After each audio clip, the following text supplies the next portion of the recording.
asalaamualeykum wa rahmatullahi taala wa barakaatuhu. bokki jullit yi bokki taalibe yi noo ngi leen di ziyaare bu baax dellu siwaat ci waxtaan boobu nga xam ne moom la ñuy amal jëme ko ci li nga xam ne moom la ñuy wax nouvel ordre mondial wala gouvernance mondiale. ñu ngi tolloon nag ci fi ñu leen di leeralee ni li nga xam ne moom la ñuy wax ne gouvernance mondiale dina régler problème yi nga xam ne moo am ci àddina bi ni mu wuutee dëgg-dëgg ak li am. ndax boo ko xoolee ci réew mu nekk gouvernement bi am na problème yoo xam ne mënu ko régler. mooy bokk na ci li ñuy wax les inégalités sociales. ñi nga xam ne dañoo am alal ni ñuy wuuteeg ñi néew doole, ñi nga xam ne dañoo nekk ci politique bi ci boppam ni ñuy wuutee ak ñi nga xam ne nekkuñ ci politique bi. ay classe sociale yoo xam ne itam juddoo na ci bi àddina bi demee ba toll ci li ñuy wax état nation yi. kon état nation yooyu rek benn bu ne am na gouvernement te gouvernement bi am na problème yoo xam ni munu ko régler parce que day mel ni sax ñaare moo koy saxal. ni nga xamante ne aussi yenn trafic yi ak yenn jubali yi nga xam ne sax day am ci réew yi am na ci yoo xam ne bu la gouvernement bi dimbaliwul sax du am. mu ngi am ci investisseurs yi mi ngi am ci ñi nga xam ne dañuy def yenn trafic yi sax ci société bi ci boppam ngir bëgg am orientation yuñ ko jox yoo xam ne xëy na dëppoowul ak valeurs yi nga xam ne ñooy am ci société boobu. lu ci bari gouvernement yi dañ ci collaborer. Inégalité sociale yi tamit diggante li ñuy wax pays riches yi ak pays pauvres yi loolu it lu fi am la. boo génnee réew mi c'est-à-dire réew yi léegi ci seen diggante wuute bi nga xam ne am nañu ko te loolu dafay feeñ ci seen citoyens yi. mooy li nga xam ne pays européens yi séq nañ ko ak pays africains yi. wuute bi ci citoyens européens yi ak citoyens africains yi bokk na ci li ko indi colonialisme ci boppam ak li ñuy wax néocolonialisme ak corruption bi am ci pays africains yi ak li nga xam ne itam mooy ñoom ñëw gi ñu ñëw fii exploiter sunu ay matières premières jël sunu ay biens yu bari sous prétexte que ñoom ñoo am moyens yi nga xam ne ñoom ñoo koy mën a exploiter. loolu yëpp dafay feeñ finalement ci diggante réew yi te citoyen bi nga xam ne dafa dëkk ci pays riche yi moom dina mën a am droit ci benn luxe bi ndax li koy waral mooy ñoom li ñuy liggéey ci seeni réew souvent matières premières yi dafay nekk ci réew yoo xam ne moom la ñuy wax pays pauvres yi. su ko defee nag usines ya ñuy implanter foofu di fa wutee ay matières premières liggéeykat ya fa nekk dañ leen dul fay ay salaire yu décent maanaam salaire yu bon lañ leen di fay. te itam bu ñu demee ba jamono xaw a mel ni lu metti wala gouvernement bi ci boppam wax ne jafe-jafe am na ci réew mi li ñuy jëkk a def mooy souvent wàññi salaire u nit ñooñu dem ba ci biir it mu mel ni yenn services yi ak yenn liggéey yu bari yoo xam ne nit ñooñu dañ ko daan def di ci tedd dañ leen di supprimer. maanaam fa muy mujjee metti daal souvent wala sax du fa àgg mooy ci liggéeykat yi nga xam ne ñu ngi dëkk ci pays pauvres yi. te loolu ci pays riches yi donc pays pauvres yi souvent ñoom ñooy jël mesure d'austérité yi ñooy wàññi seeni liggéeykat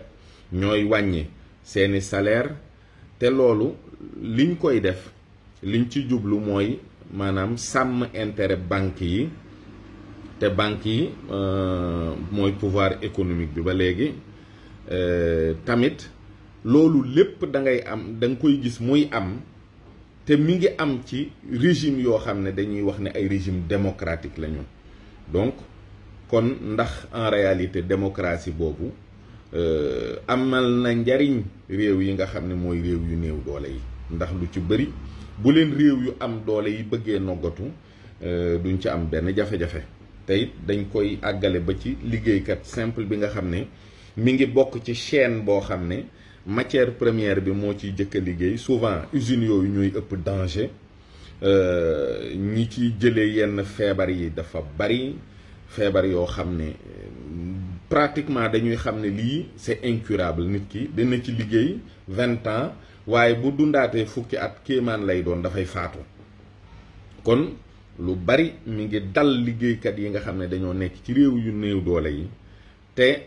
wax dëgg yàlla seeni gouvernement àndi ci,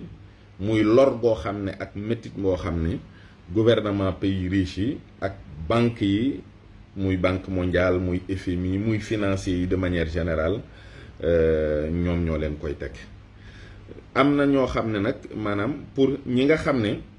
ñooy proposer li ñuy wax nouvel ordre mondial, am na ci ku ñuy wax Richard Haas, mi ngi bokk ci CFR yaakaar naa am na waxtaan yu bari yu ma defoon yoo xam ne indi naa ko ci, mooy Council on Foreign Relations, te presque membre Bilderberg yépp daanaka ci lañu bokk, ak yenn borom alal yu mag yi nga xam ne ci àddina bi ñooy xalaat ci ni ñuy doxale àddina, ñoo koy doxal sax daanaka boo seetee. ñooñu nag wax nañu ne maanaam ñi nga xam ne ñooy xalaat ci doxal gouvernance mondiale bi, ñu ko bëgg installer, dafa nekk ay influenceurs yu mag yoo xam ne ay économistes lañu. ñooñu nag ñoom it ñooy liggéey ak ay influenceurs yoo xam ne influenceurs politique lañu, yoo xam ne daanaka boo xoolee dooley àddina bi yëpp mi ngi ci seen loxo. kon ñële ñoo nekk ci kaw en réalité, politique yi nekk ñoo xam ne itam ñoo jàppaloo ak ñoom ngir la ñuy xalaat ak bëgg ko doxal ñu di ko jaarale ci ñoom. kon mooy li ñuy wax think tank yi rek, ay kuréel la yoo xam ne Bilderberg ci la bokk, CFR ci la bokk, ak yeneen kuréel yoo xam ne am nañu doole, waaye ñoom ñooy xalaat orientation yi nga xam ne moom la ñu war a jox société yi ak ni ñu war a diriger àddina. ñooñu nag bàyyiwuñu kenn, bàyyiwuñu fenn, bàyyiwuñu lenn. am na nag ñu ñuy wax ne ñoom it gis nañu ne loolu arrangé wul doxalinu àddina bi dëgg-dëgg, ndax ñi koy def seeni intérêt yi bopp a tax ñu di ko def, te dañu jàpp ne ñoom dëgg-dëgg ñoom ñoo war a diriger àddina bi. kon ñi leen di feeñal ak di wax ne lii politique la boo xam ne politique complot mondial la, ñoom la ñu tuddee complotistes yi, di wax ne rek ay saay-saay lañ yoo xam ne nee nañu dañuy jéem a yàq li nga xam ne moom la saay-saay yi dëgg di tëral. kon loolu mooy li ci am dëgg-dëgg. kon tamit li ñuy wax nouvel ordre mondial bii nga xam ne mooy bu moderne bi, fan la jóge? am na maanaam fan la jóge nag mooy dëgg-dëgg léegi yaa ngi tàbbi ci économiste yu mag yooyu, wala boog borom alal yu mag yooyu, yan jéego lañ ci jëkk a dox. te ki ñuy wax maanaam moom presque 1902 dafa am benn homme d'affaires britannique bu mag bu faatu, boo xam ne fekkoon na mu dajale alal ju dul jeex joo xam ne mi ngi ko liggéey ci Afrique, diggante Afrique du Sud ak Zambie ak Zimbabwe ak yooyu nga xam ne foofu ay jamono dégg ngeen fa suuf suñuy wax Rhodésie ay réew la fi mu ne nii yu bokkul, yoo xam ne dañoo fasantikoo daanaka diggante Afrique du Sud ak Zambie ak yooyu. kon homme d'affaires boobu mi ngi tudd Cecil Rhodes, mi ngi gane àddina 1853. toujours moo tax may wax ne am na ci ñoom ñoo xam ne dafa mel ni rek at mi nga xam ne ñoom la ñu ñëw sunu borom ci la ñu xéewale Cheikhul Khadim, ndax bu ko deful woon kon yaakaar naa ne loxo dana dem ci gémmiñ te du yóbbaale tipp. ndax Cecil Rhodes mi ngi créer entreprise bii nga xam ne entreprise u diamant la, boo xam ne De Beers la ko tuddee, Consolidated Mining, nga xam ne mi ngi ko créé en 1888. te moom ki ko financé mooy Nelson Mayer Rothschild. moom ak ay doomam ñoo créé banque boobu nga xam ne ñoom ñoo ko financé. waxoon nañ leen itam ne Amstel Meyer Rothschild mu mag ma amoon na juróomi doom yu góor yoo xam ne da leen a tasoon ci juróomi capitalu Europe yu bokkul. donc Nathan Meyer Rothschild moo ñëwoon Angleterre. Nathan nag mooy maam yi kii nga gis ni muy Nelson Meyer Rothschild. am na ci ku dem France Paris kooku moo nekkoon François. am na ci ku dem Naples. am na ci koo xam ne Vienne la dem ak koo xam ne ci doom yi moo desoon ak moom Hambourg mooy la famille Rothschild. kon ñii ñoo nekk ci xolu programme bi nga xam ni moo bëgg a instaurer gouvernance mondiale bi. moom nag bi mu faatoo 1902 xam nga ne moom guddul fan sax noonu waaye bi mu faatoo dafa jël alal jooju créer ci li ñuy wax ay fondation publique boole ci it créer benn société secrète boo xam ne lépp loo xam ne ñoom ñu ngi koy xalaat di ko dugal ci seen biir programme yooyu mi ngi bàyyeekoo ci société secrète boobu. Rhodes ci boppam Cécile juróom-ñaari testament la bàyyi ci àddina bi. bi nga xam ne bokk na ci yi gën a siiw mooy bi créer la fondation bi nga xam ne ñooy maye bourse Rhodes yi tey wut ay nit yoo xam ne sur le plan international seen étude du 3e cycle dañ koy financer au niveau de l'université d'Oxford. kooku nag boursier yooyu am na ci ñoo xam ne ay nit lañ yu am doole ci àddina bi fii mu toll nii ci wàllu politique ak ci wàllu xam-xam science ak ci wàllu médecine ak ay homme d'affaires ak ci wàllu art te mën nañ ci lim par exemple ku mel ni Bill Gates nu mu tuddati dama juum Bill Clinton moom ci ñi nga xam ne ci ñi profité ci bourse yooyu ci la bokk. su ko defee nag li ëppit ci fortune Cecil Rhodes bi dañ ko jël mel ni dañ koo teg nii rek ngir jublu ci créer li ñuy wax gouvernance mondiale mooy un gouvernement mondial unique boo xam ne nag nee nañ ñoom dañ koy basé ci modèle britannique bi maanaam su fekkente ne loolu war na am it maanaam gouvernement bi ci li ñuy roy mooy ci doxalinu Grande-Bretagne. kon li ñuy wax oligarchie anglo-saxonne ngeen di ko dégg te maanaam fépp foo xam ne impérialisme Angleterre jaar na fa rek da ngay gis ne am nañu fa ay tentacules am nañu fa ay taxawaay. kon yaa ngi wax ni alal ji financer gouvernance mondiale au départ mu jóge woon ci financement wu banque Rothschild. kon xol ba dëgg-dëgg mooy banque Rothschild te kon mooy fi ñuy wax la City de Londres. su ko defee nag jàpp foo xam ne rek oligarchie anglo-saxonne boobu am na fa wala anglo-américaine déjà kon da ngay jàpp ne Amérique ci la bokk jàpp Allemagne jàpp France jàpp Vienne jàpp Naples foo xam ne rek doomu Amstel Meyer Rothschild nekk na fa jàppal ne kon ci capital yooyu barab yi gën a am doole kon ci la bokk. léegi nag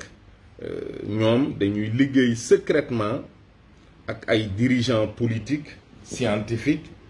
culturels ci àddina bi ndax lépp loo xam ne yow économiste bëgg nga koo tëral ci wàllu àddina mu dox la ca jiitu mooy nga fexe ba am ay hommes politiques yoo xam ne maanaam sa xalaat yooyu di génnee ci sa think tank yi ñoom nga leen di jox maanaam saa boo xamante ni Bilderberg wala CFR yooyu am nañu ay projet de société yoo xam ne élaboré nañu ko ci seen gise yi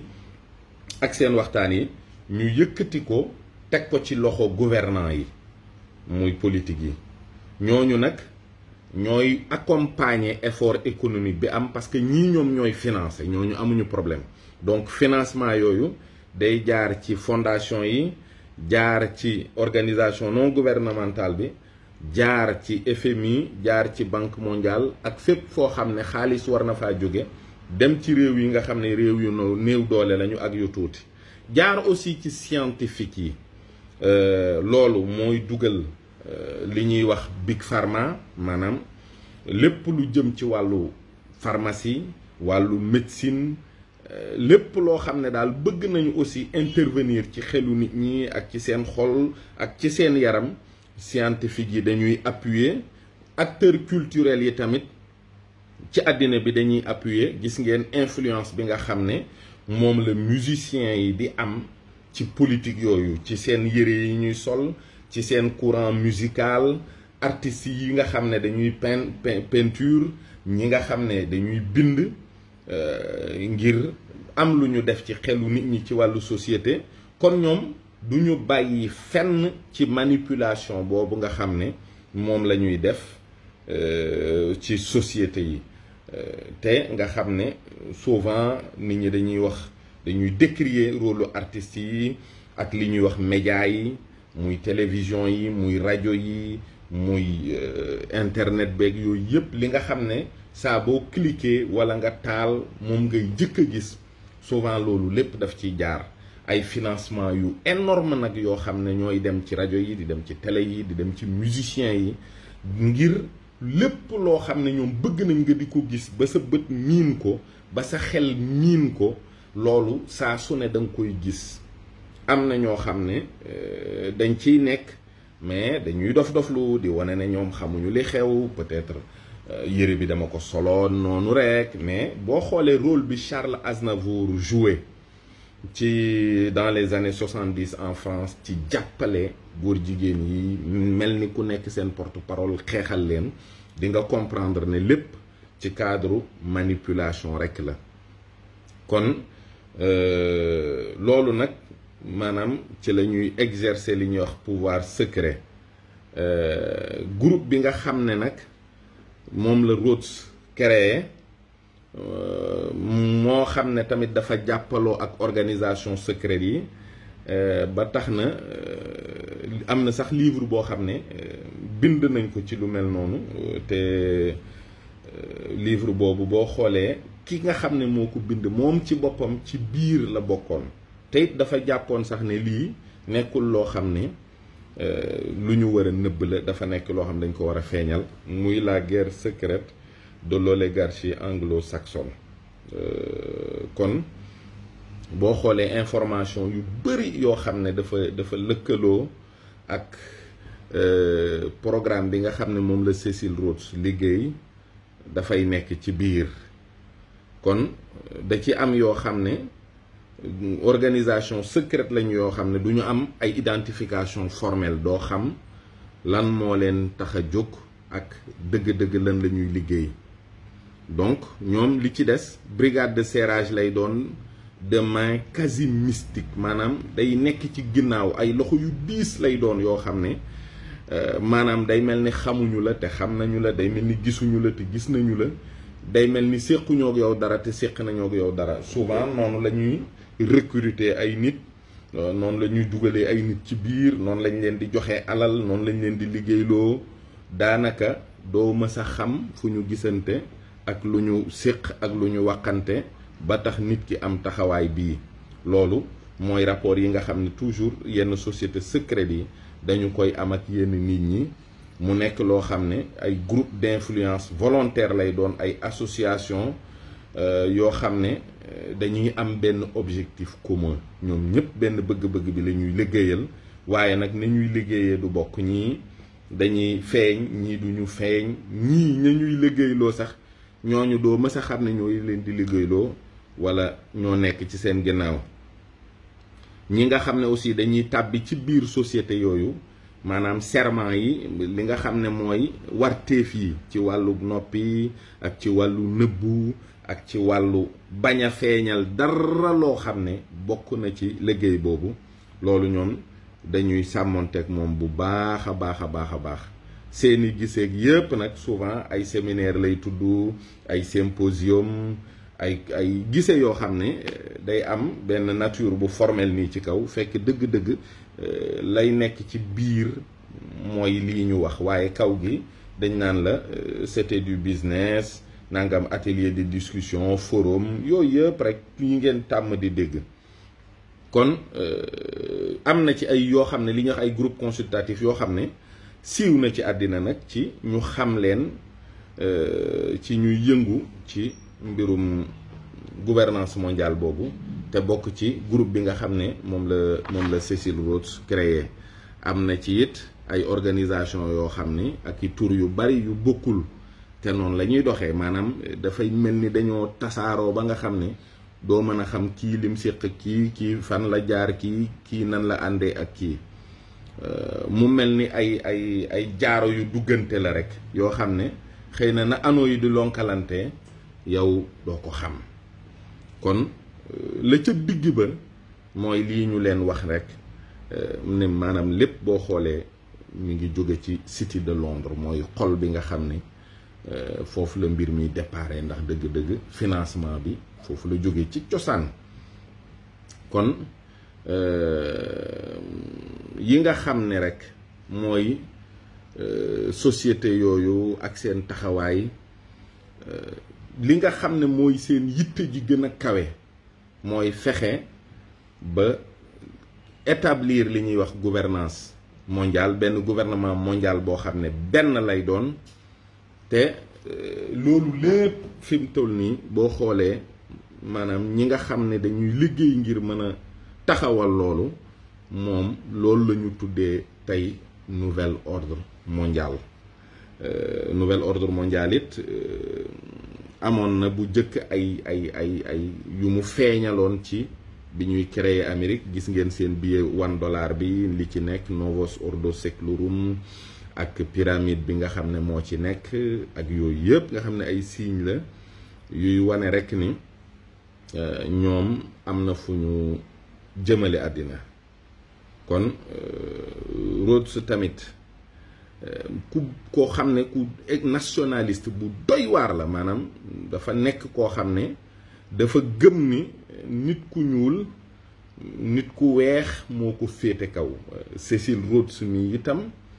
homosexuel la, loolu lu baax la it ñu leen koy nañ leen ko waxe woon ci H.G. Wells. ba fii ñu toll ñii ñëpp il s'adonne à la pratique homosexuelle. kon loolu itam ak nekk nationaliste anglais, nekk koo xam ne dafa gëm ni nit ku weex moo féete kaw.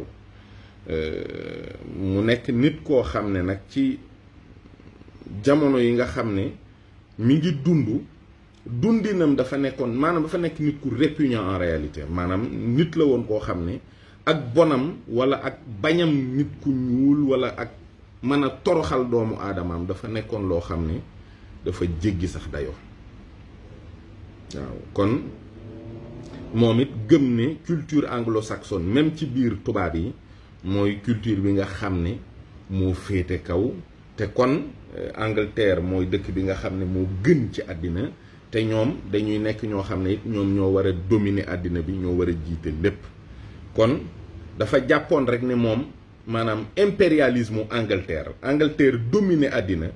dafa nekk loo xam ne vertu morale la ci ñoom. dañoo war a def jóg ngir yilif àddina bi, dañoo war a jóg ngir xool nu ñu doxalee àddina bi. te moom alalam jooju yépp nag daana ko financé ci expansion Angleterre, ci impérialisme anglo-américain bi. mu nekk loo xam ne itam àddina bi lépp loo xam ne metit la wala naqar wala coono bu loolu mën a teg ay doomu aadama, loolu moom yitteelu ko. lu mu mën a jar rek ci wàllu alal ak ci wàllu doole, moom warees na koo teg ñi nga xam ne mooy réew yi néew doole ak réew yi nga xam ne rawatina ay nit ñu ñuul ñoo fa dëkk, ñu jàpp ne rek daanaka ay rabu àll lañ ci biir nit ñi. kon mi ngi noonu. am na sax ci benn livre bu mu bind en 1877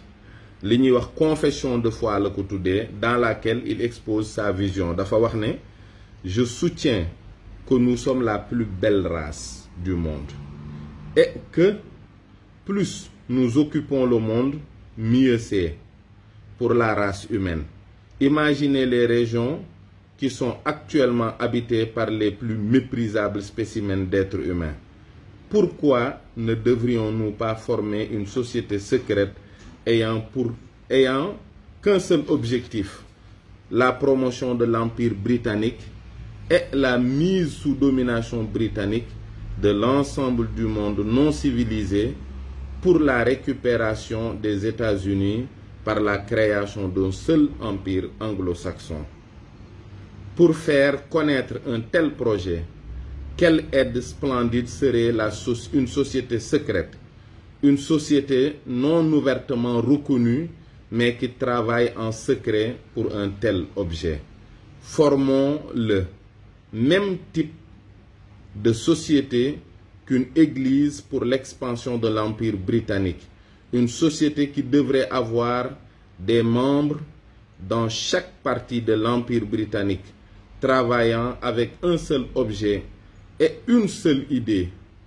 Nous devrions placer ces membres dans nos universités, dans nos écoles et regarder les jeunes Anglais passer entre leurs mains. Un seul peut-être sur 1000 aura l'esprit et les sentiments pour un tel objet. De peur que la mort ne me prenne avant le moment de tenter son développement, je laisse tous mes biens en dépôt à S.G. Shepard et au secrétaire des colonies au moment de ma mort pour essayer de former une telle société avec un tel objectif. Kon wax jooju xanaa wax ju leer la mooy jàpp naa ne dafa wax ni ñoom ñooy xeet bi gën ci xeet yi wax ni moo tax ñoom dañoo war a nekk fépp ci àddina bi wax ni xoolal dëkk yi nga xam ne tey jii maanaam ñi gën a bon ci doomi aadama yi ñoo fa dëkk ñun lay junj ñun nit ñu ñun Afrique lu tax ñu war leen a bàyyi noonu ñun dañoo war a wut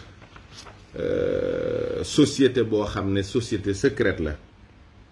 te lay doon jublu bi mooy mu tasaare nguurug Angleterre ci àddina bi fexe ba àddina sépp Angleterre yilif leen féete leen kaw ñu jëlaat Amérique mi nga xam ne mooy États-Unis booba 13 colonies yi xam nga libéré wu nañu ci Angleterre ci 1776 gannaaw li ñuy wax la Boston Tea Party te loolu it nekkoon lu naqari ci anglais yi waaye mu bëgg jëlaat Amérique boolewaat ko ci mu nekk benn empire anglo-saxon nee na nag loolu faw ñu am ci ndimbalu société secrète boo xam ne kenn du ko xam ni ci kaw waaye ci loolu rekk lay liggéey mu ne loolu nag dañ ko war a def mu mel ni jàngu ci ñun ngir mën a tasaare mën a tasaare nguurug Angleterre société boo xam ne ñi ci nekk dañuy nekk fépp ci biir Angleterre di liggéey ngir benn bëgg-bëgg bi ak benn xalaat bii nee na ñooñu dañ leen a war a tasaare ci seeni université seeni école ngir bépp doomu Angleterre jaar ci seen loxo ndax jaar googu muy jaar ci seen loxo xëy na benn junni bu ne benn dana bokkaat ci société boobu dana jël xelam ak xalaatam yépp def ko ci fexe ba loolu taxaw nee na nag gannaaw day ragal dee yóbbu ko waxtu woo xam ne du fekk mu taxawal projet bu mel nii mi ngi jël alalam yépp di ko dénk ki nga xam ne moo yor société des colonies bu Angleterre ngir bu dee it ñu jël alalam teg ko ci yoonu taxawal lu mel nii loolu nag bokk yi foofu la ñuy yemale waxtaan wi ngir mu bañ a gudd